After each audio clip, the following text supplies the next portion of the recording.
Hello everyone, welcome to our channel education hotspot. तो अपने 1 मार्च को जो हमारा एग्ज़ाम है MSO 3 का, उसके लिए जो इम्पॉर्टेंट टॉपिक थे उसके लिए मैं ऑलरेडी एक वीडियो आप लोगों को पहले प्रोवाइड कर चुकी हूँ कि MSO 3 के आपके क्या क्या इंपॉर्टेंट टॉपिक हैं। उनमें से हमने मॉडर्निटी बाय गिडन्स वगैरह ये सब कुछ चीज़ें डिस्कस भी की थी। तो आज हम उसी में एक और टॉपिक डिस्कस कर रहे हैं। पहले हम वो जो मैंने लिस्ट बनाई थी, जो क्वेश्चन मल्टीपल टाइम पूछे गए हैं, वो सारे डिस्कस कर लेंगे। इसके अलावा बाद में मैं आप लोगों के जो भी डाउट होंगे वो लेके, या उसके बाद कुछ और टॉपिक्स भी हम लोग डिस्कस करेंगे। तो यहाँ पे जो आज हम डिस्कस कर रहे हैं, development. I know video late मिली है काफ़ी, एज आई टोल्ड यू, तो हेल्थ की वजह से। बाकी हेल्थ का कुछ इशू होता मैनेज कर लेते, बट जब आवाज़ ही नहीं निकल रही है और काम भी यहाँ पे बोलने का ही है, तो थोड़ा सा प्रॉब्लम हुआ है, दैट्स वाई डिले हो रही है वीडियो में। आई होप आप बियर कर लेंगे और चीज़ें समझने की कोशिश करेंगे। अगर आवाज़ स्लो लगे तो आप थोड़ा सा मतलब ईयरफोन वगैरह यूज़ करके सुन सकते हैं प्रॉपरली। हम बात कर रहे हैं डेवलपमेंट की। आप जितने भी अपने पेपर उठाएंगे, देखिए जो भी आप पेपर पिक करेंगे आपका MSO 3 का, आप सारे पेपर ऑब्जर्व करो। जो आपका फर्स्ट क्वेश्चन है, फर्स्ट क्वेश्चन हर एग्जाम में डेवलपमेंट से रिलेटेड है। मैंने आपको बताया था डेवलपमेंट बहुत मल्टीपल एस्पेक्ट है। इसमें डेवलपमेंट का मीनिंग, कंसेप्ट पूछ सकता है, डेवलपमेंट के एस्पेक्ट पूछ सकता है, या अलग अलग सोशोलॉजिस्ट का डेवलपमेंट को लेके क्या ओपिनियन था ये पूछ सकता है। तो हम डेवलपमेंट को इन एंड आउट हर तरीके से डिस्कस करेंगे ताकि ये पूरा टॉपिक डिस्कस हो जाए। और पूरी बुक का नाम ही आपका सोशोलॉजी ऑफ डेवलपमेंट है ना। तो आगे जितनी भी चीज़ें होंगी, आपकी जो भी टॉपिक है वहाँ पे भी बहुत सी sustainable development, gender and development, तो डेवलपमेंट हर जगह यूज़ होना है पेपर में। तो सबसे पहले हम डेवलपमेंट का मीनिंग देख लेते हैं। देखिए, एक वर्ड होता है ग्रोथ और एक वर्ड हमारे पास है डेवलपमेंट। तो जब भी मैं ग्रोथ वर्ड बोलती हूँ, ठीक है, जब भी हम ग्रोथ वर्ड बोल रहे हैं तो ग्रोथ मतलब क्या होता है? ग्रोथ मतलब होता है कि क्वांटिटेटिव एस्पेक्ट में इंक्रीज होना। मतलब वो चीज़ जो क्वांटिटेटिव वे में, न्यूमेरिक टर्म में आप काउंट कर सकते हो, उस चीज़ में इंक्रीमेंट होना। लाइक किसी की सैलरी बढ़ गई है, या हाइट बढ़ रही है, वेट गेन हो रहा है, you can compute all these thing. But development में ग्रोथ तो अपने आप इंक्लूड होती है। डेवलपमेंट ग्रोथ से एक स्टेप अहेड की बात है, ग्रोथ से एक ब्रॉडर कंसेप्ट है, क्योंकि डेवलपमेंट में हम quantitative as well as, quantitative तो होता ही होता है आपका, प्लस यहाँ पे क्वालिटेटिव चीज़ों पे भी बात की जाती है। और डेवलपमेंट में हम ओवरऑल ग्रोथ की बात करते हैं, ठीक है। प्लस यहाँ पे हम ऑल स्पेयर्स की बात करते हैं, मतलब हर जगह पे क्वालिटेटिव एंड क्वांटिटेटिव। और इससे क्या होता है, स्टैंडर्ड ऑफ लिविंग जो होता है वो इम्प्रूव होता है। ये हमने देखा। अब यहाँ पे डेवलपमेंट का प्रॉपर मीनिंग देखते हैं कि जो ये डेवलपमेंट है और प्रोग्रेस जो है वो इंडिकेट करता है एक ऐसा प्रोसेस जिसमें हम एडवांसमेंट देखते हैं, किसी इंडिविजुअल का या ग्रुप का एडवांसमेंट। अब एडवांसमेंट बहुत सारे कारण की वजह से हो सकता है उसकी इकोनॉमिक ग्रोथ हुई हो सकता है सोशल वे में कहीं ना कहीं ग्रोथ हुई हो, सोशल प्रेस्टीज, समाज में जो नाम है एक वो क्रिएट हो गया हो किसी भी तरीके से। तो डेवलपमेंट, या फिर उसका स्टैंडर्ड ऑफ लिविंग, रहन सहन का तरीका जो है वो प्रॉपरली मतलब इंक्रीज हो गया हो। तो इस सब वे में एडवांसमेंट होती है किसी भी, या तो कोई इंडिविजुअल की बात करोगे तो इंडिविजुअल की, या फिर पूरे ग्रुप की। अब डेवलपमेंट एक नॉर्मेटिव कंसेप्ट है। वर्ड आ गया नॉर्मेटिव, तो नॉर्मेटिव मतलब क्या है हमें नहीं पता। नॉर्मेटिव जब भी वर्ड हम कहीं यूज करते हैं तो नॉर्मेटिव का मतलब होता है targeted towards solution, targeted towards solutions. यहाँ पे हम क्या ढूंढने की कोशिश करते हैं? हम यहाँ पे किसी चीज़ के प्रॉब्लम का सॉल्यूशन आइडेंटिफाई करने की कोशिश करते हैं, और हम ये देखते हैं कि एक्चुअल में व्हाट शुड बी, क्या होना चाहिए, क्या है, क्या प्रॉब्लम है, ये बात नहीं करेंगे। हम देखेंगे कि एक्चुअली में होना क्या चाहिए। तो डेवलपमेंट जो है वो नॉर्मेटिव कंसेप्ट है जिसमें मल्टी डायमेंशनल प्रोसेस जाता है। मल्टी डायमेंशनल मैंने बताया ना, क्वांटिटेटिव एंड क्वालिटेटिव, तो दोनों चीज़ों को टारगेट कर रहा है। अब डेवलपमेंट में क्या क्या है, डेवलपमेंट में क्या क्या चीज़ें इंक्लूड हैं? डेवलपमेंट में एक तो इवोल्यूशन होता है। इवोल्यूशन मतलब चेंज और ग्रोथ जो होता है वो एक प्रॉपर पर्टिकुलर ऑर्डर में हो रही है। लाइक ह्यूमन बीइंग का इवोल्यूशन हुआ ना। पहले क्या थे हम? पहले हम एक जो ह्यूमन बीइंग थे, एप्स थे। एप्स से धीरे धीरे कैसे ह्यूमन का इवोल्यूशन हुआ, कैसे फायर की डिस्कवरी करी, कैसे व्हील की डिस्कवरी करी, कैसे हंटर हंटर और गैदरर थे, उससे कैसे हम एग्रीकल्चर पे आए, देन कैसे अब डिफरेंट डिफरेंट एक्टिविटीज़ हम करने लगे। तो ये सब चीज़ें किस में जाती है? ये सब चीज़ें इवोल्यूशन में जाती है। क्लियर? तो चेंज और growth occurs in a particular order. अब चेंज क्या होता है? ट्रांसफॉर्मेशन, एक मेजर ट्रांसफॉर्मेशन आना। जैसे कैपिटलिस्ट, सोशलिस्ट से कैपिटलिस्टिक में हमारी इंडिया की सोसाइटी का चेंज होना, तो एक मिक्स्ड इकोनॉमी बनी थी। तो ये सब चीज़ें जो चेंज होते हैं ये सब ट्रांसफॉर्मेशन कहलाते हैं। प्रोग्रेस की बात की जाती है, सुने हुए हैं आपने ये सब वर्ड, कुछ ऐसा नया नहीं है ये आपके लिए, बट थोड़ा सा हमें लिखने में क्या चीज़ लिखनी है वो नहीं पता होता है। प्रोग्रेस क्या होता है, जितने भी एक्सपीरियंस होते हैं किसी के भी पास वो सब फ्यूचर डायरेक्टेड होते हैं, कुछ specific calculated purpose of improving better. मतलब we want to improve something, like हमें प्रोग्रेस करनी है, लाइफ में प्रोग्रेस करनी है, कैरियर में प्रोग्रेस करनी है, मीन्स कुछ अच्छी डिग्री चाहिए, कुछ अच्छे ग्रेड्स चाहिए, हमें अच्छी जॉब चाहिए सेटल होने के लिए। तो this is all we talk about progress, कि मैं जॉब कर रही थी कहीं पे, अब मुझे नेक्स्ट जॉब में उससे अच्छा पैकेज मिल गया, वहाँ पे चीज़ें अच्छी हो रही हैं, तो दिस इज माई प्रोग्रेस। ठीक है, ये सारी चीज़ें होती हैं प्रोग्रेस की। अब ये मैंने एक चार्ट यहाँ पे आपको मतलब मैं प्रोवाइड कर दूंगी, ये चार्ट कहीं नहीं लिखना है एग्जाम में, बिल्कुल भी नहीं लिखना। ये होता है कि बार बार हम सोशोलॉजिस्ट के नेम यूज़ कर रहे हैं, इसने ये थ्योरी दी, उसने वो थ्योरी दी, तो यहाँ पे मैंने थोड़ा सा सीक्वेंस में कुछ सोशोलॉजिस्ट के नाम लिख दिए कि किस किस तरीके से ये लोग के सीक्वेंस में ये लोग वर्क कर रहे थे। अगस्त कॉम्टे सबसे पहले लिखे, आपको पता है ना, अगस्त कॉम्टे ने तो वाज द वन जिन्होंने सबसे पहले सोशोलॉजी टर्म ही कॉइन की है, तो ये तो हमें पता है। तो ये बस नाम है, जस्ट आपको रीड करना है, इस पर बहुत ज़्यादा परेशान होने की ज़रूरत नहीं है इसको लेके। उसके बाद हम बात करते हैं डेवलपमेंट सोशोलॉजी। ठीक है, डेवलपमेंट सोशोलॉजी की बात करेंगे तो डेवलपमेंट सोशोलॉजी वो स्टडी है, ये वो स्टडी है जो कारण और इम्पैक्ट यानी कॉन्सिक्वेंसेस देखती है सोसाइटी में होने वाले इकोनॉमिक चेंज के। मतलब सोसाइटी में बहुत सारे बदलाव हो रहे थे, जो जो इकोनॉमी को लेके बदलाव हुए उसके क्या कारण थे, किस रीज़न से ये चीज़ें हो रही थी और उनका क्या इम्पैक्ट पड़ रहा था। कॉन्सिक्वेंसेस होता क्या है, इम्पैक्ट यानी कि उसका क्या प्रभाव पड़ रहा था पर्टिकुलरली, उसकी बात करते हैं। अब देखो, अभी मैं बताऊंगी और बहुत बार हम लोग डिस्कस कर चुके हैं प्रीवियस 2 पेपर में भी कि सोशियोलॉजी का इवोल्यूशन हुआ किस तरीके से था।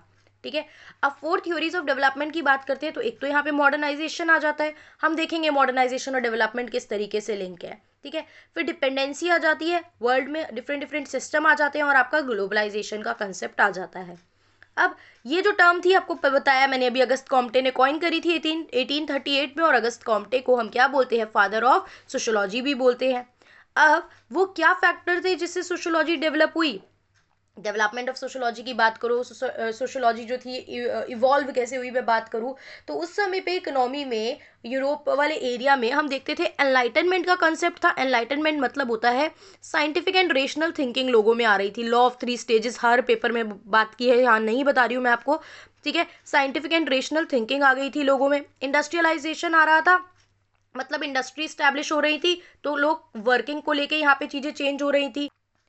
फ्रेंच रिवॉल्यूशन की बात करो तो 1789 में जब फ्रेंच रिवॉल्यूशन आया तो फ्रेंच रिवॉल्यूशन से भी बहुत सारी चीज़ें जो थी वो चेंज हुई, सोसाइटी में डिफरेंट डिफरेंट चेंज आ रहे थे, लोग सोशल पैटर्न ऑब्जर्व कर रहे थे। तो इस तरीके से धीरे धीरे सोशोलॉजी एज अ डिसिप्लिन जो था वो इवॉल्व होता हुआ हमें नजर आया। यहाँ पे अभी इसकी बात नहीं करेंगे, बस जिक्र करेंगे। अगर इवोल्यूशन या डेवलपमेंट की बात करते हैं तो कोई चीज़ स्टार्ट कैसे हुई वो तो आप बताओगे ही ना। अब यहाँ पे कुछ अलग अलग पर्सन है जिन्होंने डेवलपमेंट की बात की है। मैंने बोला सोशोलॉजिस्ट का नाम लिख के दे देता है। अब डेवलपमेंट के बारे में सबको पता है, आप डेवलपमेंट बता दोगे, फायदे बता दोगे, किस तरीके से हो रही है, इम्पैक्ट पड़ रहा है, आपके पास सबके पास कुछ ना कुछ ट्रस्ट में लिखने के लिए होगा। बट अगर वो यही एग्जाम में लिख के दे देता है टॉनिस एंड डेवलपमेंट, एक्सप्लेन करो टॉनिस के थ्रू डेवलपमेंट का क्या कंसेप्ट था। अब टॉनिस का नाम नहीं, हालांकि कुछ मुश्किल नहीं है ये, बट हमने सुना नहीं है टॉनिस का नाम, तो आप लिख भी नहीं पाओगे, आप सोचोगे भी नहीं कि मुझे ये क्वेश्चन अटेम्प्ट करना चाहिए क्योंकि मैंने कभी टॉनिस का नाम नहीं सुना है। तो यहाँ पे आपके लिए वो चीज़ हम मतलब करके यहीं से चलते हैं। टॉनिस ने देखो क्या कहा, टॉनिस ने डेवलपमेंट को लेके बोला, पहले तो इन्हें जो है फाउंडेशन बोला जाता है कि इन्होंने न्यू इवोल्यूशनिज्म की फाउंडेशन रखी, नींव रखी एक तरीके से। क्या मतलब है, क्या कहना चाह रहे हैं, इन्होंने कहा कि इनफॉर्मल सोसाइटी से चेंजेस जो है वो फॉर्मल की तरफ मूव हो रहे हैं। मतलब जो लोग हैं, इनफॉर्मल क्या होता है, फॉर्मल इनफॉर्मल तो हमने छोटी क्लासेस में भी पढ़ा है ना, क्या मतलब होता है। फॉर्मल एक प्रॉपर मैनेज तरीके से काम होना, वहीं इनफॉर्मल में प्रॉपर मैनेजमेंट नहीं होना, रूल्स लॉ नहीं होना, एक डेफिनेट स्ट्रक्चर नहीं होता। तो इनफॉर्मल जब सोसाइटी की बात करें तो यहाँ पे लोगों के पास बहुत लिबर्टी होती है, मतलब बहुत छूट है। People can do whatever they want to do, लोग अपनी मर्जी से चीज़ें कर सकते हैं। And there are few laws and obligation, अपनी मर्जी से कर क्यों रहे हैं, क्योंकि उतनी लॉ एंड ऑब्लिगेशन उन पर लग भी नहीं रही है। तो ये होती है इनफॉर्मल सोसाइटी। वहीं वो मतलब यहाँ पे टॉनस ने क्या कहा कि इनफॉर्मल सोसाइटी फॉर्मल में चेंज हो रही है। फॉर्मल में क्या होता है, चीज़ें डोमिनेटेड होती है ट्रेडिशन एंड लॉ के थ्रू।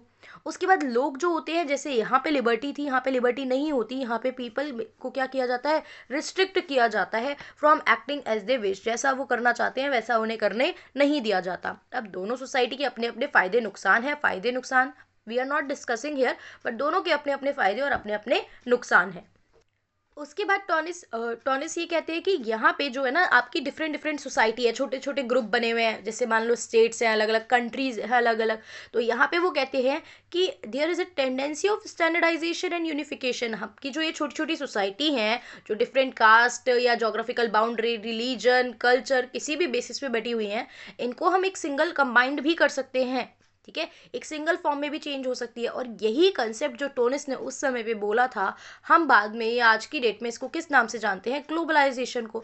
मतलब integrating the world economy with your economy, मतलब हम सब आपस में क्या रहे, डिफरेंट डिफरेंट कंट्री आपस में डिफरेंट डिफरेंट रीजन की वजह से जुड़ी हूँ। तो यही तो यहाँ पे टोनिस बात कर रहे थे कि सब आपस में क्या हो, सिंगल हो, नॉट नेसेसरी। अब इन्होंने एक बहुत इंपॉर्टेंट बात और बोली कि ये ज़रूरी नहीं है कि जो आप चेंज ला रहे हो, जो सोशोलॉजी में इवोल्यूशन हो रहा है, यहाँ पे आप ये चीज़ फॉलो कर रहे हो और यहाँ पे आके आप ये चीज़ फॉलो करने लग गए, तो इट इज़ नॉट नेसेसरी कि जो आपने न्यू अडॉप्ट किया है ना वो ऑलवेज राइट ही होगा, वो सही डायरेक्शन होगा ही होगा। मैं पहले मतलब मैं स्टडी कर रही थी, मेरे किसी रीज़न से नंबर नहीं आए, मैंने सोचा कि एक तरीका बदल देते हैं, ठीक है, डिफरेंट तरीका अपना लेते हैं। तो ज़रूरी नहीं है जो इस बार भी तरीका आप अपनाओ दैट विल, वो तरीका प्रॉपरली सही ही होगा। तो जो चेंजेस आ रहे हैं, जो बदलाव वाली बात कर रहे हो, दैट इज़ नॉट नेसेसरी कि वो प्रॉपर चेंज इवोल्यूशन जो हुआ है वो सही ही हुआ है। ठीक है, अब एक चीज़ से निकलने के लिए, किसी एक गलत चीज़ में फंस गए हैं, तो उससे निकलने के लिए आप कुछ ऐसा रास्ता चुनो कि आप जैसे कि फॉर एग्जांपल किसी का बुरा रिलेशन था, रिलेशन एग्जांपल लेते हैं, I hope everyone of you will connect by this. किसी का एक बुरा रिलेशनशिप था या बुरी फ्रेंडशिप थी, आपका रिलेशन ब्रेक हुआ है, फ्रेंडशिप ब्रेक हुई, तो आप बहुत डिसहार्टन फील कर रहे हो, you are feeling very bad, और आपको आपके दिमाग में आ रहा है कि इससे बाहर निकलना है, तो you need to change your mind, you need to divert your mind. अब आप क्या कर रहे हो, उससे बाहर निकलने के लिए आप रोज घूमने फिरने, पार्टी करने जाना, अपना जो टाइम है उसको नेगेटिव जगह पे स्पेंड कर रहे हो। अपने ऊपर स्पेंड करना, अपने पॉजिटिव चीज़ों पे लगाना, उसको यूटिलाइज करना इज़ वेरी गुड। पार्टी करना इज़ नॉट रॉन्ग, बट एक लेवल से ज़्यादा अगर आप वो चीज़ करने लग जाएंगे देन वो चीज़ बुरी हो जाएगी। आप उसके लिए क्या करने लग गए, आप ड्रिंक करने लग गए कि ठीक है आई फील लाइट, में मतलब मन की बात हम बोल पाएंगे। तो ये सब आपने जो तरीका यूज़ किया, तो ज़रूरी नहीं है एक चीज़ से बाहर निकलने के लिए आपने जो चीज़ अडॉप्ट की है वो चीज़ सही डायरेक्शन में जाएगी ही जाएगी। इसी के बारे में टॉनिस हमसे बोलना यहाँ पे चाह रहे थे। नेक्स्ट पर्सन जिसकी बात करेंगे वो है डर्केम एंड डेवलपमेंट। एमिली डर्केम नाम हमने सुना है, सोशोलॉजिस्ट है, ये हमें पता है। अब इन्होंने क्या बात की, इन्होंने सिंपल बोली कि जो सोसाइटी है ना, सोसाइटी जो है वो मैकेनिक सॉलिडारिटी से ऑर्गेनिक सॉलिडारिटी की तरफ मूव कर रही है। और इन्होंने बोला कि जो भी ये चेंजेस हैं ये स्लो एंड ग्रेजुअल होते हैं, ऐसा नहीं है चेंज फटाफट से हो गया, चेंज धीरे धीरे ऑब्जर्व करते हैं हम। ऐसे बिल्कुल कोई भी चेंज बिल्कुल अब बोला आपने और वो चेंज इंप्लीमेंट नहीं हो जाता, सोसाइटी में चेंज स्लो एंड ग्रेजुअली होते हैं। तो अब यहाँ पे वर्ड यूज हुआ मैकेनिक सॉलिडारिटी और ऑर्गेनिक सॉलिडारिटी। तो ये क्या होता है ये देख लेते हैं। नाम देखने में बहुत हैवी लगते हैं, हम नाम से ही डर जाते हैं, जबकि मीनिंग बिल्कुल भी मुश्किल नहीं है। ये एक ऐसी सोशल इंटीग्रेशन है, ऐसी सोसाइटी है जहाँ पे लोग जो होते हैं वो होमोजीनियस नेचर के होते हैं, मेंबर्स जो होते हैं वो ऑलमोस्ट सेम, जैसे सेम भाषा को बोलने वाले होंगे, सेम रिलीजन वाले होंगे, सेम नेशन में रहने वाले होंगे, किसी भी तरीके से वो लोग क्या होते हैं, होमोजीनियस होते हैं। वहीं यहाँ पे होमोजीनियरिटी की कोई बात नहीं है कि होमोजीनियस होंगे, यहाँ पे कहीं ना किसी रूप में वो आपस में एक दूसरे से इंटरडिपेंडेंट होते हैं। यहाँ पे मेंबर सिमिलर होते हैं, यहाँ पे डिफरेंट टाइप के होते हैं। अभी देखा ये जो मैकेनिकल टाइप की सॉलिडारिटी है ये हम प्री मॉडर्न सोसाइटी में देखते थे। जो प्री मॉडर्न सोसाइटी थी वो एक तरीके से वहाँ पे मैकेनिकल सॉलिडारिटी देखने को मिलती थी। वहीं आज के टाइम पे हमें मॉडर्न सोसाइटी में क्या देखने को मिलती है, ऑर्गेनिक सॉलिडारिटी। यहाँ पे मेंबर आपस में एक दूसरे पे डिपेंडेंट कम होते हैं, यहाँ पे डिपेंडेंट ज़्यादा है। लाइक आप देखो ना, इकोनॉमिक एक्टिविटी के लिए एक दूसरे पे हर पर्सन डिपेंडेंट है। अगर एक पर्सन भी वर्किंग और फंक्शनिंग बंद कर देगा किसी भी तरीके से तो चीज़ें जो है वो वर्क प्रॉपरली नहीं करेंगी। यहाँ पे डिवीजन ऑफ लेबर कम थी, क्यों? क्योंकि मेंबर एक जैसे हैं, प्री मॉडर्न सोसाइटी थी, इंटरडिपेंडेंस कम थी, तो काम का जो बंटवारा था ना वो उतना ज़्यादा होता भी नहीं था, लोग अपने अकॉर्डिंग चीज़ें मैनेज कर लेते थे, काम हो जाती थी। ठीक है, लेकिन यहाँ पे जो है डिवीज़न जो है वो बहुत कॉम्प्लेक्स होता है।